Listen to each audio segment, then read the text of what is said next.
ગુજરાતમાં ભારે વરસાદ કે આકરો ઉનાળો? અંબાલાલ પટેલ અને હવામાન વિભાગની લેટેસ્ટ આગાહી. આગામી દિવસોમાં આંશિક ગરમી ઘટવાની આગાહી હવામાન વિભાગે કરી છે.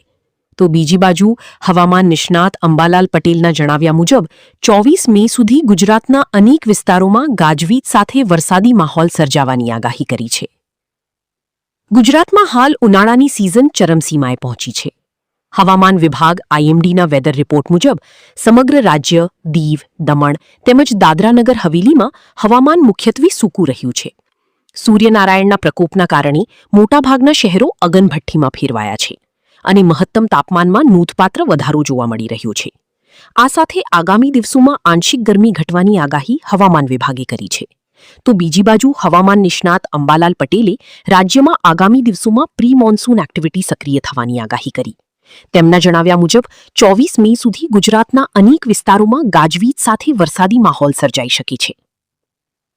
હવામાન વિભાગે આપેલી માહિતી પ્રમાણે રાજ્યમાં સૌથી વધુ તાપમાન સુરેન્દ્રનગરમાં 43.3 ડિગ્રી સેલ્સિયસ નોંધાયું છે.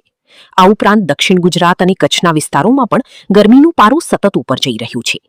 સ્થાનિક હવામાન વિભાગની આગાહી અનુસાર મધ્ય ગુજરાત અને અમદાવાદ શહેરમાં આકાશ મુખ્યત્વે સાફ રહેશે અને મહત્તમ તાપમાન 44 ડિગ્રી સેલ્સિયસ સુધી પહોંચવાની પૂરેપૂરી સંભાવના છે, જેથી નાગરિકોને બપોરના સમયે આકરી ગરમીનો સામનો કરવો પડશે.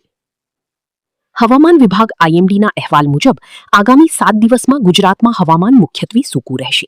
આ સાથે મહત્તમ તાપમાન 40 અંશથી 44 અંશની આસપાસ રહેવાની સંભાવના છે. ખાસ કરીને અમદાવાદ અને મધ્ય ગુજરાતના વિસ્તારોમાં આકરી ગરમી સાથે ઉકળાટનો અનુભવ થતો રહેશે. આ સાથે જણાવ્યું છે કે ગુજરાતમાં આગામી 24 કલાકમાં હવામાનમાં કોઈ મોટો ફેરફાર થવાની શક્યતા નથી, જે બાદ મહત્તમ તાપમાનમાં 2 થી 3 ડિગ્રીનો ઘટાડો નોંધાઈ શકે છે.